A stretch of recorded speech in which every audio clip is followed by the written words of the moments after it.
And welcome to एमदिल। अक्सर हम सब लड़कियां स्ट्रेंथ ट्रेनिंग से दूर भागती हैं, लेकिन जानिए इसके फायदे। आप जितने स्ट्रांग होंगे आपको उतने ही जल्दी रिजल्ट्स मिलेंगे। तो अगर आप स्ट्रांग हैं और आप अपने गोल्स तक जल्दी पहुंच सकते हैं क्योंकि आप ज्यादा कर सकते हैं। इससे Okay. आपके मसल्स ज्यादा बढ़ेंगे नहीं क्योंकि आपके शरीर में उतने टेस्टोस्टेरोन नहीं है जितना आदमियों में होता है, और आप अपनी अपनी जेनेटिक एबिलिटी से ज्यादा नहीं कर पाएंगे। मिसाल के तौर पर Okay. अगर एक आम इंडियन वुमन Okay. है जिसे स्ट्रेंथ ट्रेनिंग Okay. चाहिए, तो उसे उसके लिए क्या करना चाहिए ओके और क्यों? ओके स्ट्रेंथ ट्रेनिंग की शुरुआत हमेशा ही अच्छी नींद और एक गोल से होती है। अब वो गोल किसी छोटे व्यक्ति के लिए थोड़े मसल्स और स्ट्रेंथ बढ़ाने के लिए हो सकता है, लीन मसल बल्क मसल वाले नहीं। जो लंबे चौड़े हैं उनके लिए बस वेट लॉस का एक जरिया है। तो आपके गोल्स पर निर्भर है, आप या तो फिर रेपिटेशंस, सेट्स या वर्कआउट का ड्यूरेशन बदल सकते हैं। जितना ज्यादा मसल आप यूज करेंगे उतनी ही एनर्जी लगेगी, उतनी ज्यादा बर्न करेंगे। ओके, तो ये बस टोनिंग इतना ही आपके लिए फंडा बहुत है। अच्छा इट्स अ है। Great way to tone up. तो स्ट्रेंथ ट्रेनिंग के सबसे अहम वर्कआउट्स कौन से हैं? आज मैं आपको 4 या 5 मूव्स बताऊंगा जिसे आप अपनी होटल बेडरूम में कर सकते हैं, या फिर आप जिम में कर सकते हैं, या फिर कहीं भी आउटडोर्स में कर सकते हैं। बस कुछ चीजें चाहिए। अगर आप स्ट्रांग है तो कुछ वेट्स चाहिए, और बस मेरे ख्याल से इतना ही।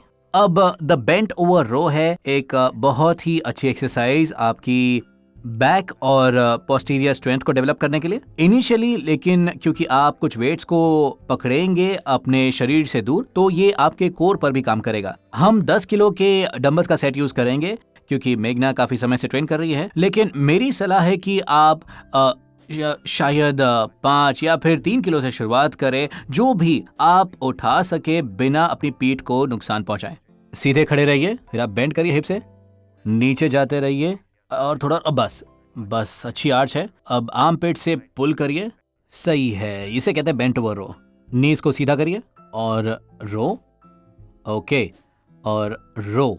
मेघना आपको दिखा रही हैं कि फुल पुशअप कैसे किया जाए और उसके बाद हाफ पुशअप्स। आप अपने घुटनों को जमीन पर रखें, अपने पैरों को भी जमीन पर रखें या ऊपर उठाए रखें, जो भी आपको कंफर्टेबल लगे। उसके बाद आपके आर्म्स की मदद से आप धीरे धीरे नीचे जाइए और अप, लॉक करिए, एक और बार करिए और अप। आप अपने स्पाइन को सीधा रखें, डाउन, न्यूट्रल रखें और ऊपर।